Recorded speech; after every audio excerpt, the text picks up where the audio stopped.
আসসালামু আলাইকুম রহমতুল্লাহি বারকাতু। একটা বিষয় দেখে আজকে মাথায় আসলো। রাফসান দা ছোট ভাই, ছেলেটার অল্প বয়স, একজন ভালো ফুড রিভিউ করে। বাবার ঋণ খেলাফি, বাবাকে একটা গাড়ি গিফট করেছে। আর আমরা এত বড় হয়ে গেছি, তারপরেও বাবাকে কিছু দিতে পারি না, মাকে কিছু দিতে পারি না, পরিবারকে কিছু দিতে পারি না। ছেলেটা উদ্যোক্তা হতে চেয়েছে। সে উদ্যোক্তা হিসাবে তার কি জানি কোম্পানিটা ব্লু সে ব্লু নিয়ে আসছে, ড্রিঙ্কিং ওয়াটার।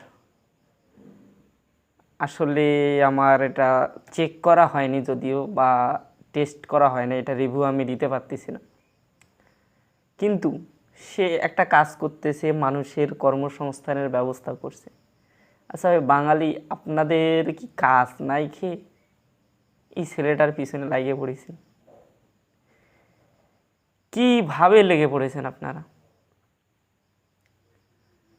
আপনারা একেবারে কীভাবে লেগে পড়েছেন? বাঙালিরা কি কোনোদিনও ভালো হবেন না?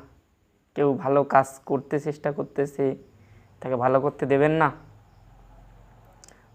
আপনাদের দৃষ্টিতে সমাজে তো এরাই ভালো লোক। এই ভালো লোকগুলোকে এইভাবে পদে পদে অপদস্থ করতেছেন। তাহলে আমি মনে করবো রাফসান দা ছোট ভাইয়ের উচিত ছিল ব্লুর জায়গায় সুপারগুলো দেওয়া, দিয়ে আপনাদের ঠোঁটে একেবারে আটকাই যাইতো, কথা বন্ধ হয়ে যাইত, খুব ভালো হইতো, কেউ কথা বলতে পারতো না। আপনাদের শরীরে, বাঙালিদের শরীরে একটু ইলেকট্রোলাইটের ঘাটতি আছে, সে ঘাটতি পূরণ করার জন্য সে ব্লু নিয়ে আসছে, ইলেকট্রোলাইট পানি।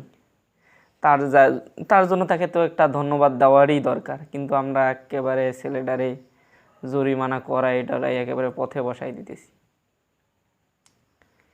কি একটা অবস্থা ভাই! আপনি নিজে কিছু করতে না পারেন, কেউ কিছু করতেছে, তারা তো করতে দেবেন। হোক মানুষের ক্ষতি, মানুষের ক্ষতি হয় হোক।